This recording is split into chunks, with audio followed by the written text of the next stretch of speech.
The internet is one of the United States' most robust and growing industries. It enables free and open communication among billions, and it's been the backbone for protests around the world. But a new bill proposes we give the power to censor the internet to the entertainment industry. It's called Protect IP, and here's how it works. Private corporations want the ability to shut down unauthorized sites where people download movies, TV shows, and music. Since most of these sites are outside U.S. jurisdiction, Protect IP uses a couple different tactics within American borders. Firstly, it gives the government the power to make U.S. internet providers block access to infringing domain names. They can also sue US-based search engines, directories, or even blogs and forums to have links to these sites removed. Secondly, Protect IP gives corporations and the government the ability to cut off funds to infringing websites by having US-based advertisers and payment services cancel those accounts. In a nutshell, that's what Protect IP will try to do. But in all likelihood, it'll do something else altogether. For starters, it won't stop downloaders. You'll still be able to access a blocked site just by entering its IP address instead of its name.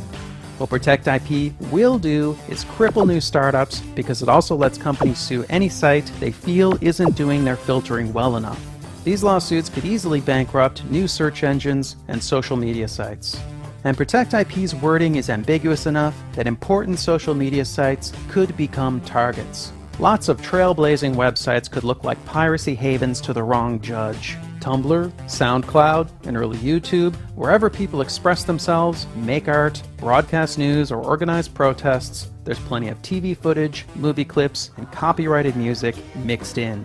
And even if you trust the US government not to abuse their new power to censor the net, what about the countries that follow in our path and pass similar laws? People around the world will have very different internets, and unscrupulous governments will have powerful tools to hinder free expression.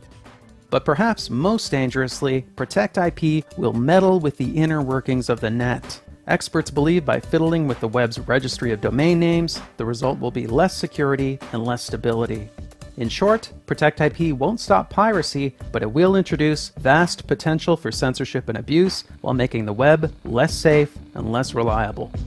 This is the internet we're talking about. It's a vital and vibrant medium, and our government is tampering with its basic structure so people will maybe buy more Hollywood movies.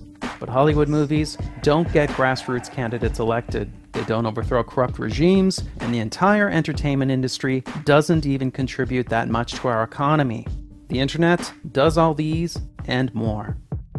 Corporations already have tools to fight piracy. They have the power to take down specific content, to sue peer-to-peer software companies out of existence, and to sue journalists just for talking about how to copy a DVD.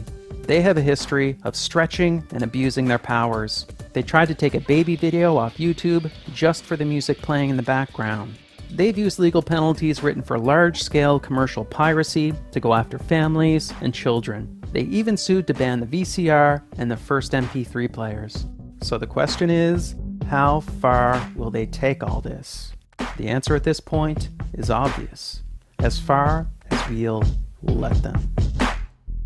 Since we made this video, Protect IP has gotten much worse and is set up for quick passage. Now, the government and corporations could block any site, foreign or domestic, just for one infringing link. Sites like YouTube, Twitter, and Facebook would have to censor their users or get shut down, since they become liable for everything users post.